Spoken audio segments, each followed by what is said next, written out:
Après, on vient nous dire, il va y avoir une agence où le privé va figurer et que le privé ne se plaigne plus des tracasseries administratives. Ça, il faut qu'on résolve le problème pour que les écoles n'aient plus, parce que pour les écoles, le temps, c'est de l'argent. Donc là, on est d'accord. La retraite proportionnelle, je veux le dire ici, j'ai eu quelques demandes de départ à la retraite. Entendu, vous savez, même si vous n'avez pas de réponse directe, les questions sont enregistrées. Oui, Ici, Daoudi va travailler là-dessus. Encourager, ce n'est pas maintenant qu'on va parler d'encouragement. C'est une réforme qui va venir, de toute façon. La porte... Dès que vous commencez à parler, ça va. Ah, c'est bien, la porte est ouverte. Si, ça fonctionne, ça fonctionne. Je n'ai jamais dit. Voilà, merci beaucoup, monsieur, allez-y. Monsieur le ministre, bonjour. Présentez-vous, monsieur. Monsieur le ministre, bonjour, Jacques Nafo, je suis groupe EEG et en même temps je préside la Fédération de l'enseignement supérieur privé. Dans le cadre justement de ce que vous avez parlé des fondations qui vont voir le jour au Maroc. Aujourd'hui, pour créer une fondation, vous le savez très bien, les difficultés que nous avons à créer des fondations. Beaucoup d'écoles souhaiteraient justement rentrer dans ce cadre. Et je sais que certaines écoles souhaiteraient soit de se regrouper, soit de refaire un certain nombre de démarches pour regrouper, pour avoir la masse critique dont vous parliez tout à l'heure, notamment ce qui concerne les recherches et autres, parce que nous sommes dispersés dans l'enseignement supérieur privé, vous le savez très bien. Et l'idée actuellement est en train de germer. Vous savez qu'on est en train de préparer avec vous et on est en train de mettre en place des structures pour faire les assises. Et nous espérons justement que dans le cadre des assises, il y aura un débat assez important pour pouvoir amener un petit peu les questions et réponses que nous attendons. Et je ne sais pas si d'ici là, puisque nous envisageons à peu près au mois de mai pour organiser les assises avec vous, on voudrait justement qu'il y ait un certain nombre de textes d'application, notamment de la loi 0100, qui ne sont pas sortis. Vous le savez très bien.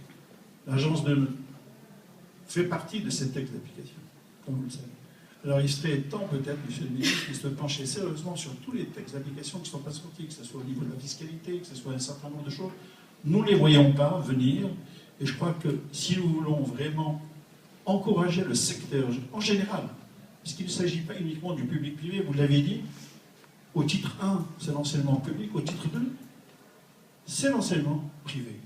Et nous sommes partenaires, de fait, et c'est très important. C'est vrai que nous devons justement agir ensemble. Il faut nous donner la force de ce que vous souhaitez justement que l'enseignement supérieur privé devienne. Et je crois que nous manquons exactement d'un certain nombre, je dirais, d'enseignement de structures, mais aussi d'encouragement spécifique pour atteindre.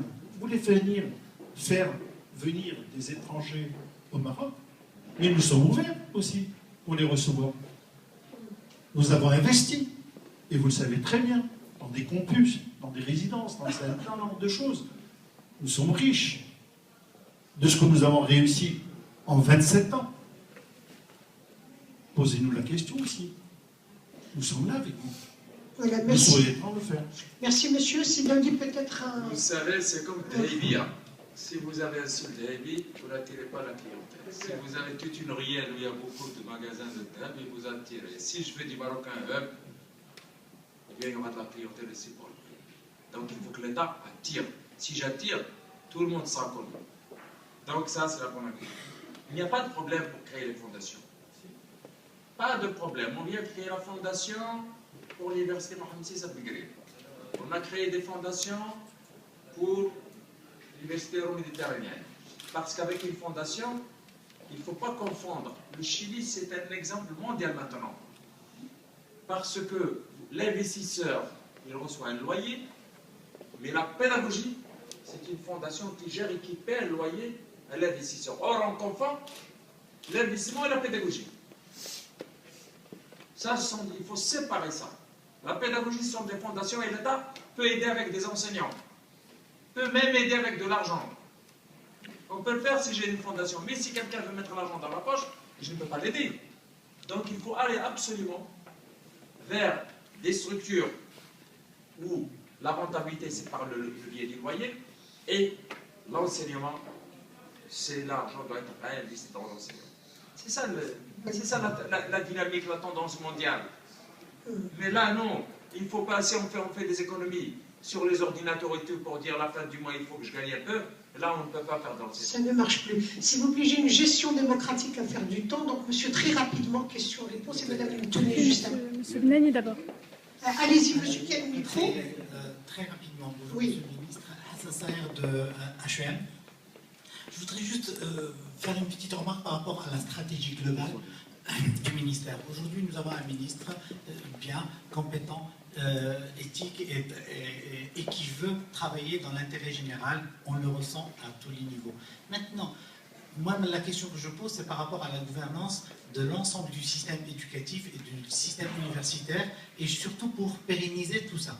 Aujourd'hui, les structures de l'université et les structures que nous avons aujourd'hui font qu'il y a beaucoup de blocages, même avec les bonnes intentions qu'on peut avoir. Donc on trouve qu'au niveau de l'application, il y a beaucoup de problèmes. Et à mon sens, est-ce qu'il n'est pas temps de revoir un peu la gouvernance globale? Tout à l'heure, monsieur en a parlé, mais pas dans le sens optimisation des dépenses, mais dans le sens donner à ce système les moyens de s'auto-gérer et de s'auto-réguler. J'ai une petite question par rapport aux équivalences. Tout à l'heure, vous avez dit, bon, les équivalences pour les établissements privés pour faire des doctorats, et ce n'est pas l'objectif premier. Effectivement, ce n'est pas l'objectif premier, mais il se trouve qu'il y a quand même des étudiants qui sont intéressés par la chose, et je ne vois pas pourquoi on peut écarter d'office les privés de cette possibilité, sachant que toutes les écoles doctorales procèdent par sélection. Et donc la demande du privé, c'est juste ouvrir au même titre que pour le public les sélections pour que ces étudiants, s'ils ont les moyens, s'ils ont les prérequis, pour pouvoir faire un doctorat. Et donc ça, c'est une question de principe, et ça fait partie des encouragements de tout à l'heure. Merci, monsieur. Merci, c'est l'un des sous cette question. On a ce qu'on a. Comment le transformer dans l'intérêt du pays, pas dans l'intérêt de X, Y ou Z, et c'est le gros problème. Et moi, je souhaite qu'il y ait des fondations. Le jour où on aura des fondations, c'est pareil. L'investissement de la pédagogie, ce sera excellent. Voilà, c'est ça la gouvernance, la lutte contre la rente, le népotisme et le clientélisme. Il faut absolument qu'on aille aussi vers ça. Madame Lemtoni, allez-y très rapidement. Monsieur Benani, attention. Oui, monsieur Benani, excusez-moi parce que je ne vois pas très bien. Donc, question. Alors, monsieur le ministre, je vous remercie tout d'abord pour votre énergie, votre honnêteté, votre transparence et tout ce que vous avez dit. J'ai deux petites questions concernant par rapport à cette stratégie de l'implantation de ces universités étrangères au Maroc. Donc, vous en avez parlé tout à l'heure de l'université Qarawiyyin, que ce soit la civilisation marocaine ou musulmane en général. Nous avons toujours été vecteurs de changement, d'innovation dans le monde, de savoir, où nous avons été leaders. Et aujourd'hui, nous nous trouvons dans une position en plus de suiveurs, où c'est ces universités qui viennent chez nous, au lieu que c'est nous qui ayons nous implanter vers eux. Quel impact ça pourrait avoir sur l'identité de nos citoyens marocains? Quels sont les risques que ça pourrait avoir sur notre culture et sur nos coutumes, d'avoir toutes ces universités étrangères implantées chez nous?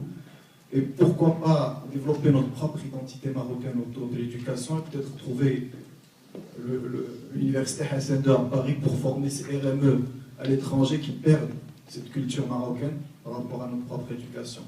La deuxième question, vous parliez tout à l'heure de ces universités, des grandes universités qui s'implantent autour du royaume.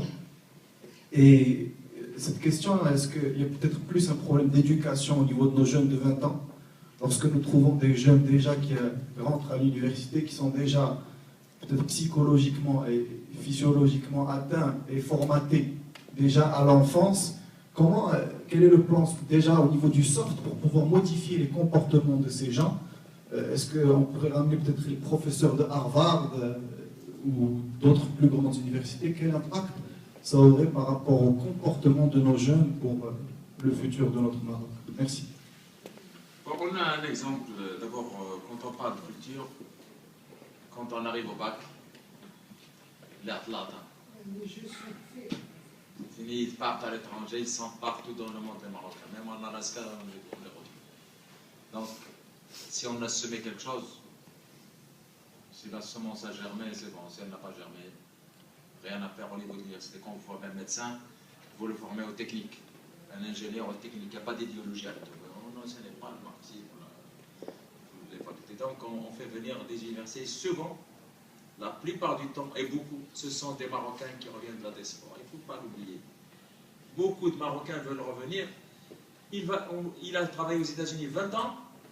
Vous lui direz, vous commencez à 13 000 dirhams. Il n'y a pas de reconstitution de carrière.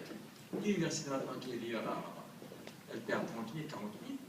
Elle reçoit, c'est des Marocains qui enseignent. C'est des sommitaires internationaux. Donc là aussi, c'est des gens qui ont la rage de gagner, qui ont vu autre chose.